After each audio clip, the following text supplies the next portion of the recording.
Good morning, everyone. It's Mark, the Bowlerhat Farmer. I hope you are all well. Listeners, please do me a favour, like and share and subscribe, because lots of good stuff is coming to play. There is some bad stuff and difficult stuff we're going to have to get through first, and let's talk about that. So, in the United Kingdom, a lot of the farmers have decided as of April the 1st, and this is not an April Fool's Day trick or joke, that they are going on strike. And this little stuff here, I don't know if you can see, this is grain, wheat grain for making flour particularly. They are leaving it in the barns and not selling it to the mills under contract to make sure that they can get what they need within the system, because the government isn't listening over inheritance tax or over anything else, to be honest, in the country, not just the farmers here. But so they're taking the grain, they're taking it away from the milling companies. That is going to make food difficult to get hold of, I believe, in the forthcoming weeks, because the flour that won't be produced by the mills is then not going to find its way to the bakers and to the pizza companies and, you know, anyone else who's using flour.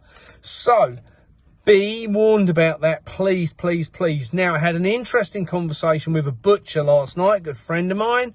Joe, the butcher down in Harwich, does the best meat, I have to say. If you're in the Harwich area, call in and give Joe a little look. Now, he's in Ramsey. Now, one of the things which Joe and I were talking about last night is the price of meat and how it's escalating beyond all belief. Great time if you're a farmer to be able to sell your produce. But, and here is the but, guys, them animals have got to be rebred. And stock's worth so much money, farmers think they're being clever at this point in time by selling all the stock off.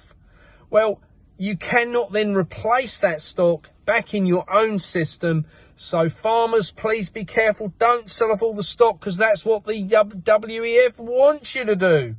They are desperate for us to screw up our own farming system in time for them to sweep in and take out all the land. So, meat prices escalating through the roof. Vegetable prices, I covered this one about a week and a half ago. Veg prices have gone up 40%. They're still creeping up. Listen to me on this. The rain that has come down in Spain, that I think is instigated by weather commitments from somebody, maybe Bill Gates, and other people like that, have committed, I can see chemtrails where I am today actually, they've committed to bringing lots of rain down in Spain, and that has messed up massive crops.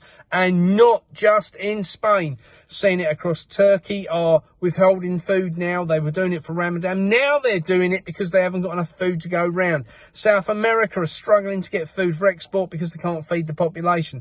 This isn't an attack just on England, it's an attack on the food chain worldwide. What else have we got going on? Well, I had a brilliant conversation this week with a load of farmers. I won't name, but some big people you will know in the industry.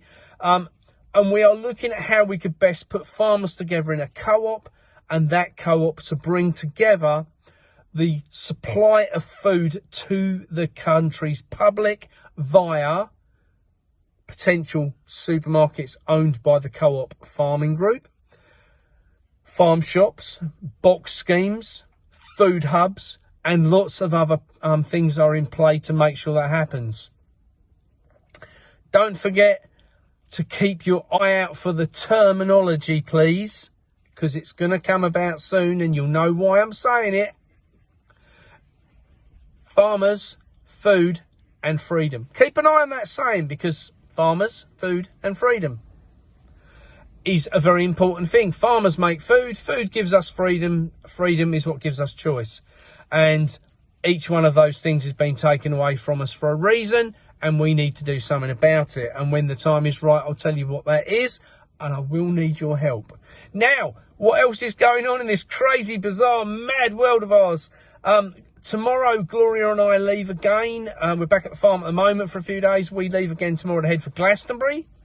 We're meeting up with Sandy Adams for some dinner. We are doing a talk tomorrow night in Glastonbury with Richard Vobes and John from Dora's Dairies. We go on to Usk in South Wales Thursday evening, and I've got Liam coming with me to do that. He's a Welsh hill farmer, and Liam was the one who sent all the tractors to the Senedd in Wales government offices and organised all that. He's coming to talk alongside me in Wales, which is great pleasure of mine. From there we go to London. We're doing a talk at Swiss Cottage on Friday night in the city, and you'll know I'm not a lover of the city, but I do believe it's important what we're talking about and needs to get out there to the public. Saturday morning I will be in Ware, just outside Bishop Stortford. We did a talk there the other night, but we're back there because they are launching their very first food hub, and I want to be there to see that and see what's involved in that, see how the farming community locally are going to get involved in that as well. Interestingly, I was on a live the other night with Tim from Pro Farming, and that again, great conversation we had. Farmers on there talking about how they're giving up their arable land and starting to put some of that back into growing vegetables, putting animals back on the farm, and this is what we need. We need to get back to the reality of what's going on and how that will look. I don't know what I don't know what she's laughing away. I'm trying to do a serious video telling you what food shortages are coming, and she's laughing inside. Anyway, boys and girls, she's got some exciting news. Do you want to share it with the viewers? Oh, no. No. Okay, that's it. You're out of the picture. What I can tell you is that Gloria made some beautiful butter yesterday from some whipped cream we had, and it is so beautiful. It's unbelievable. We're going to make some more today.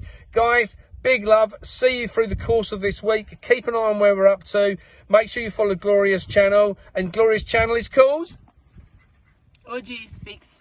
OG Speaks. OGE Speaks. OGE Speaks. And you'll find her on YouTube and on TikTok and on Facebook, Instagram. and she's documenting all the stuff, the madness, what's going on in the back office and in the background. So when we're at talks, the people we interview, things what's going on, things what are happening in the food supply chain, places we go and visit as well, because like when we crossed the Queen Elizabeth Bridge the other day, that was an experience for Gloria, but not quite as much as going under the Dartford Tunnel on the way back when she realised she was underneath the Thames.